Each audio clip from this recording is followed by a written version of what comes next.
Hey guys, welcome back to A Page in the Chapter, or welcome if you are new here. My name is Paige, and today we are talking about the books that I am leaving in 2021.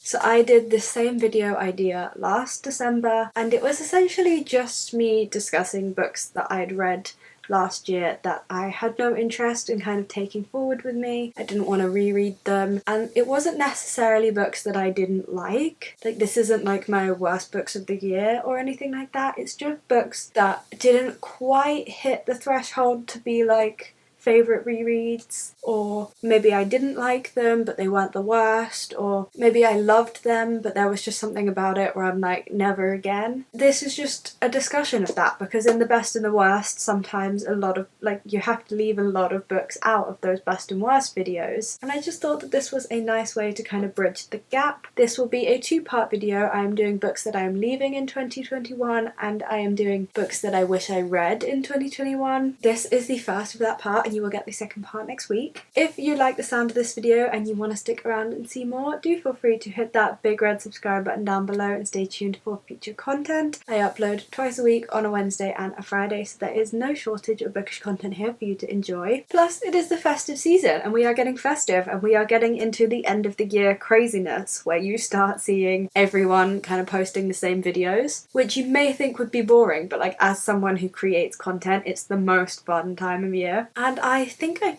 chatted enough. Let's get on into the books. So this first book is one that is just like no real surprise. I've talked about kind of my dislike for this series in the past, and like the very recent past, and that is To All the Boys I've Loved Before by Jenny Han. Now, I did give this book specifically 4 stars. I really enjoyed this book. It's just like the rest of the series, the reviews just got lower and lower. I just grew to really dislike them. But it's this book specifically that I will be leaving in 2021, even though I gave it a 4 stars, and it is a very cozy, light-hearted YA contemporary romance that you would think that I would want to reread in the summer or when I'm feeling low. These are kind of books that I do often reread, but this one just has not made the cut. I think the rest of the series has just tarnished my view on this book so much, and it is really one of those rare occasions where I find the movie to be a lot more enjoyable than this book, and so if I'm in one of those moods, I am much more likely to just go and watch the movie rather than pick up this book.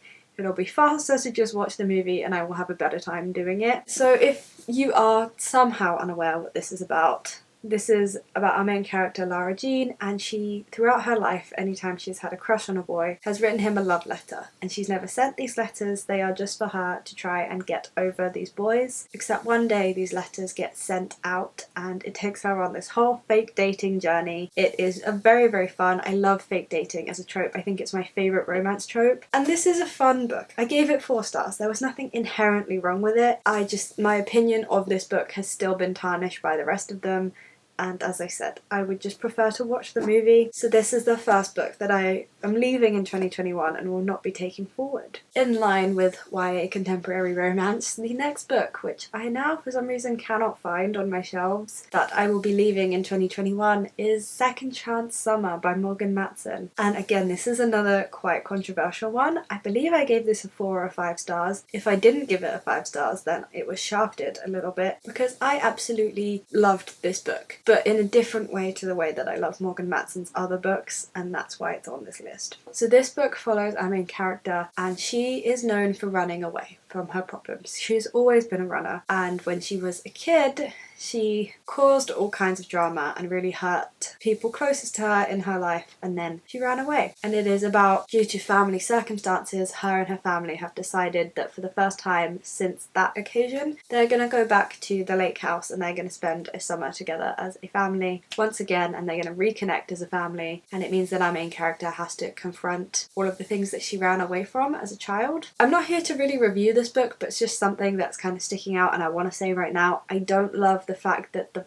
flashbacks were when the characters were so young. I think it would have worked a little better if they were a bit older, because I just find it hard to believe that you would hold on to a grudge for that long when you're that young. It's not that deep. But also this book made me sob like a freaking baby and really like feel things. In terms of Morgan Matson's YA contemporary books, this one made me feel the most. And whilst I love it for that, like it was such a beautiful book, I just think going forward I will probably either pick up a new Morgan Matson book or I will pick up one of her more light-hearted ones. I am not someone who typically tends to pick up sadder books. Whilst I loved the experience of reading it, I didn't go into it thinking it would be sad, and now that I know it's sad, I can't see myself picking it up again. I think it would just have to be special in a I read it once kind of way. I may as well just do this by genre. So finally, for like this little romance slash contemporary category, we have You and Me on Vacation by Emily Henry, also known as People We Meet on Vacation by Emily Henry. Why the titles have to change,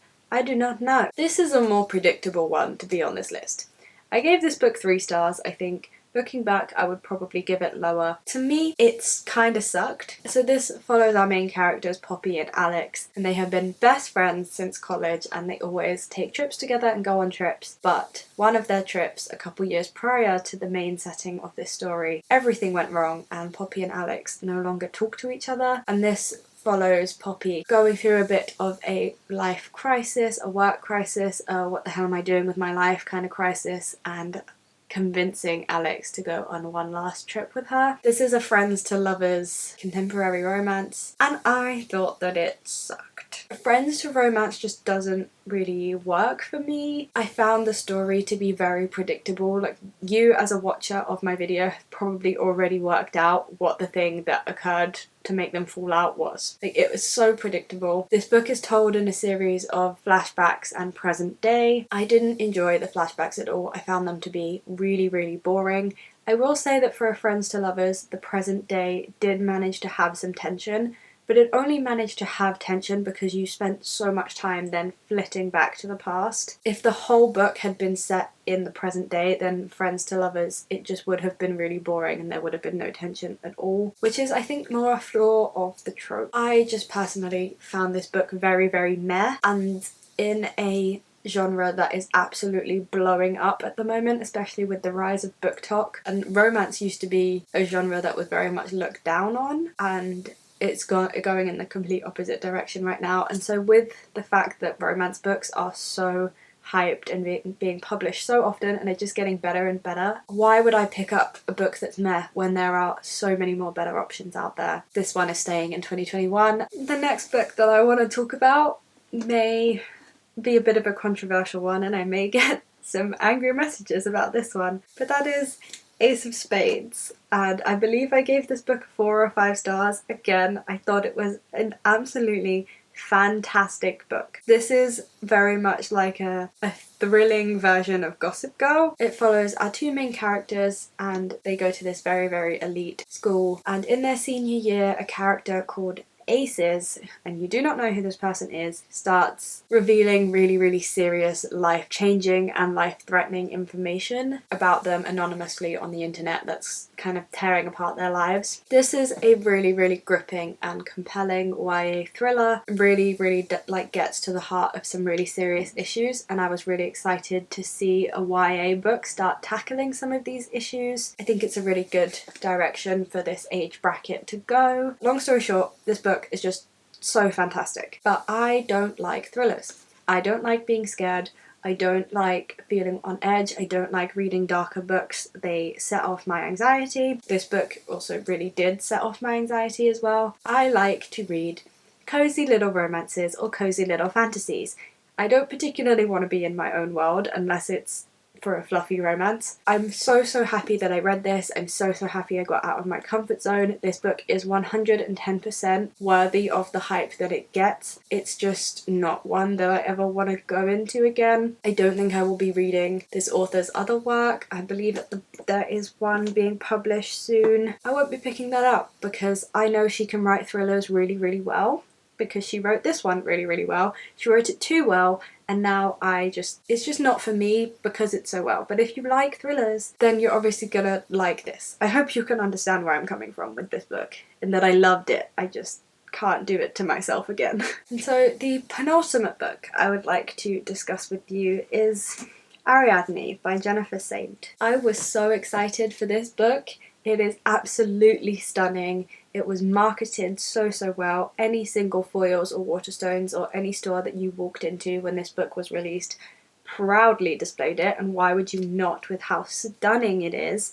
I saved up my Waterstones points and my Waterstones like £10 off when I got it. I saved it for so long so that I could spend it on this book and be able to afford this version of it. And then the content of the book let me down. This is a Greek myth retelling that tells the story of Ariadne and Theseus, supposedly, except it doesn't really tell the story of Ariadne and Theseus. The story of Ariadne and Theseus is like the first tiny little section, and then I don't even know what we cover after that. This book tries to do far too much. It basically tries to cover the entirety of Ariadne's life in like 380 pages-ish, and it just cannot be done. I would have really liked to have seen a different approach to this book. It was also completely marketed as a feminist retelling, and there's absolutely nothing feminist about this book. I never want to reread it. It was not worth the £14. It was not worth me saving up my points for so long. I'm really disappointed. This was like one of my biggest heartbreaks of the year. Ooh, video idea, biggest heartbreaks. Again, there are so many Greek myth retellings being published that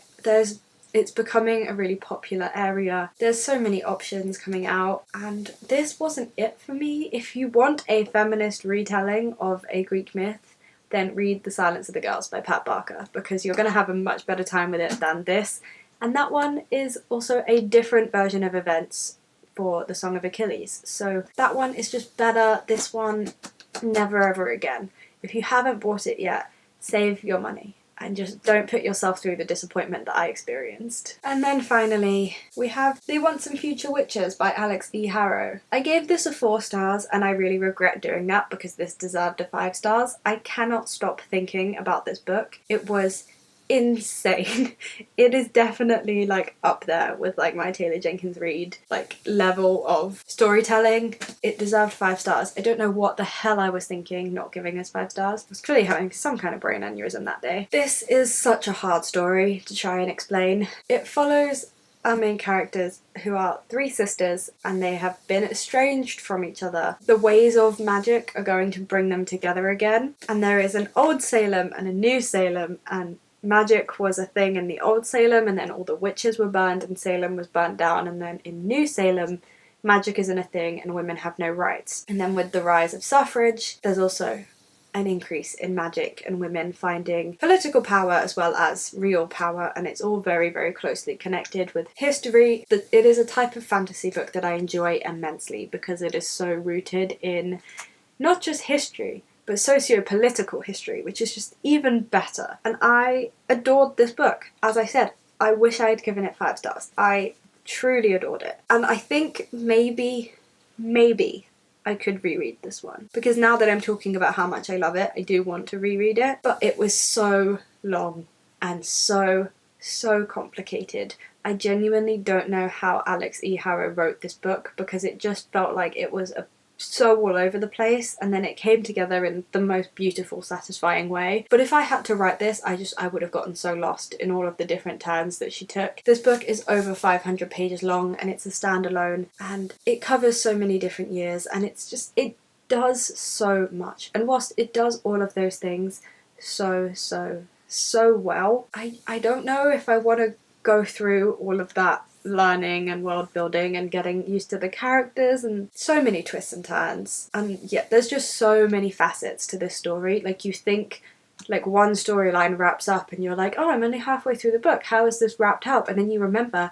that there's a whole other storyline that they haven't even got to yet. It was so complex, and complex in the best way. I just don't know if I can bring myself to like reread it and put myself back into this world and re-understanding it, because it was just a lot. Let me know if I am making any sense and if I should take this one off the list, because I've confused myself by talking about how much I love it, because I'm remembering how much I loved it. And so there we have the list of books that I will be leaving in 2021. It's a fairly short list, to be honest, because I started a hell of a lot of series this year, and I can't exactly say, oh, I'm leaving this in 2021, when I know that I have plans to continue with the rest of the series early next year. So kind of one of those situations. I genuinely don't have a lot of books that I want to leave this year. I really hope that you guys enjoyed this video. Thank you for watching. If you did enjoy, why not hit that big red subscribe button down below and stay tuned for future content. There is my books that I wish I read in 2021 video coming up.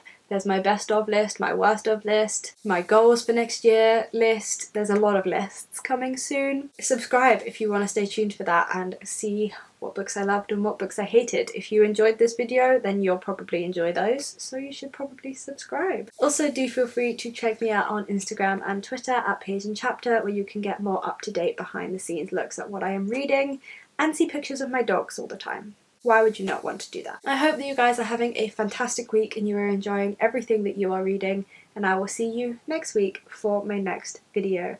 Bye guys. Merry Christmas.